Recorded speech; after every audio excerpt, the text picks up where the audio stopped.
What's up everybody, this is Power Glove Pixels back again with a new video. So on today's video I'm going to be discussing why the PlayStation Vita died and what games I have installed on my PlayStation Vita. So let's get this video going. So this PlayStation Vita right here, this is my original PlayStation Vita that I got on 2011, I believe, when it came out.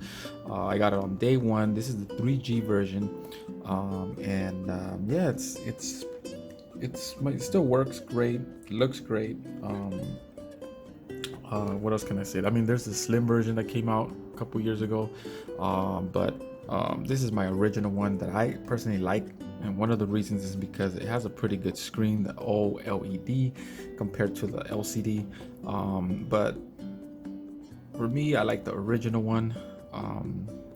I still play it to this day. One of the things that I do use this a lot for is the remote play between the Vita and the PlayStation 4 Pro, or it could be a regular PlayStation 4. But it does work with the PS3, but it's kind of clunky, and I find it that it lags more. But on the PS4, it's pretty solid, to be honest with you. You can play big AAA games like God of War, Spider-Man, you name it. Even the new games, you're gonna be able to play them as long as you're in sort of the same range and you have a good connection. You should be able to play pretty solid. From my experience, it works pretty good. So let's run down some of the games that I have installed, and at the end of the video I'm going to discuss why this system pretty much died and what's my my honest opinion. So the first thing we see here, we see Friends PlayStation Store. Then we have the PlayStation Link, which pretty much gives you remote play. And then we're going to run down some of the games, which are PlayStation Vita games, PS1 games, and I believe some classics here as well. So the first game we have here is Luminous. This game is great. I remember playing this on the PSP when this came out. Yeah, it's a Luminous game. I mean, I like it. Next game, Final Fantasy VII. What more can you say? It's a port from the PS1, and it runs great. Then we have Capcom Classics, which has a lot of arcade games like Street Fighter, and it's awesome. Really good port of collection there. Then we have Castlevania. Then we have God of War, Chains of Olympus, awesome God of War game. Then we have Ultimate Marvel's Capcom 3. Now, a lot of people say this one's not great, but for mine, I had a lot of fun playing this game. Then we have Street Fighter Alpha 3. Then we have Capcom Classic Collection. This is part 2. Then we have Resident Evil 2, amazing game. Then we have Sega Genesis Collection, which is pretty much a bunch of Sega games. Samurai Showdown, Blaze Blue, Final Fantasy X, Metal Slug, Gran Turismo, Mega Man Hunter X, and Chrono Cross. Then we have Parappa the Rapper, Jet Moto, Chrono Trigger, Crazy Taxi, which is pretty much a port of the Dreamcast, but it's like a remix to it. Then we have Metal Gear Solid, the original one, awesome. Then we have Final Fantasy Dissidia, I believe. That one's an awesome fighting game as well. Silent Hill, Cool Borders, Final Fantasy VIII, Resident Evil 3. Then we have the original Resident Evil, which is the director's cut. Then we have Parasite Eve, Wipeout 2048. That's an amazing game if you're into racing games. Ninja Gaiden Plus. This is a port from the original Xbox, but it's awesome that it runs pretty well. Wild Arms. Then we have Michael Jackson The Experience. Pretty good game. I like it. I enjoyed it. Then we have Final Fantasy IX, Little Big Planet, Sonic Transform All Stars, amazing game. This game is a very underrated game. I like this game a lot. Then we have Tekken 2. Then we have Stardust, Castlevania. Then we have Hot Shots Golf World Invitational, I believe that's what it's called. Great golf game.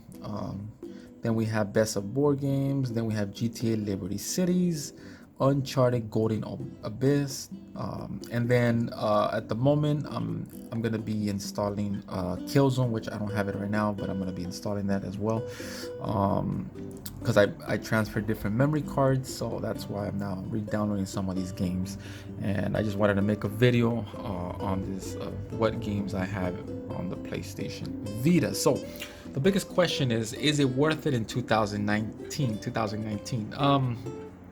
It depends.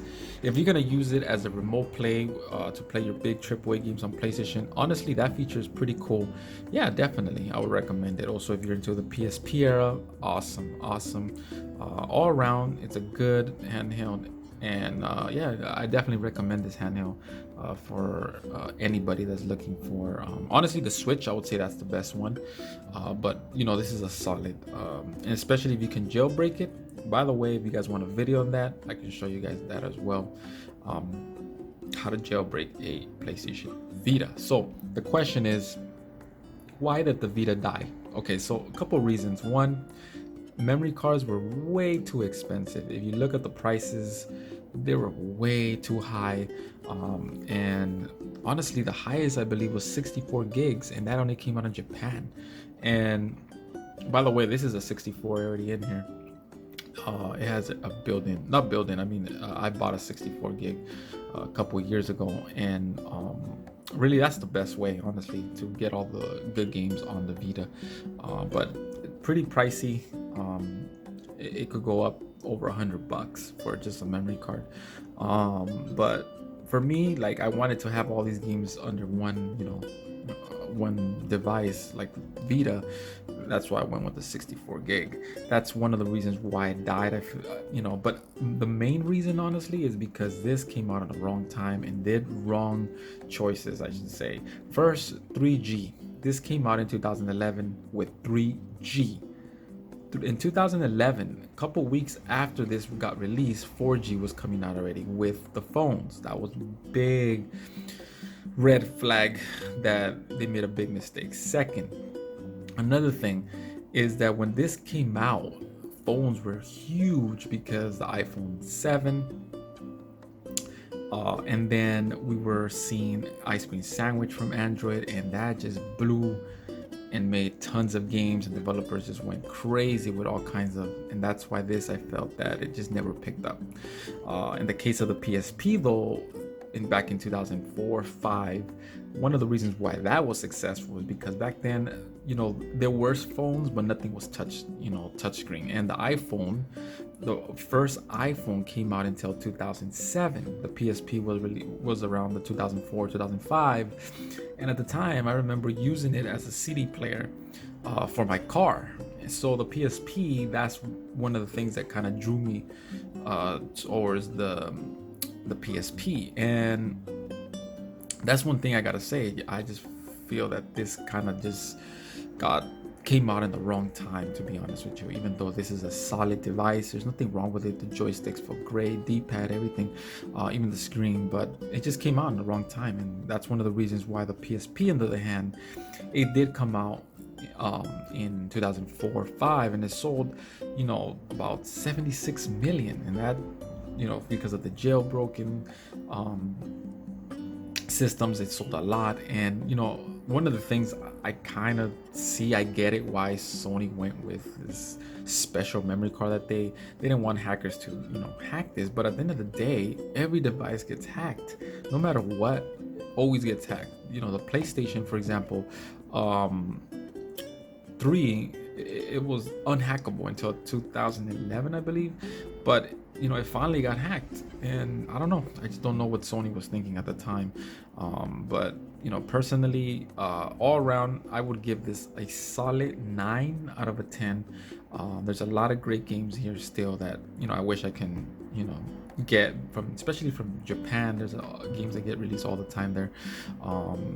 And yeah, that's my thoughts on this device. I think that's what really killed it.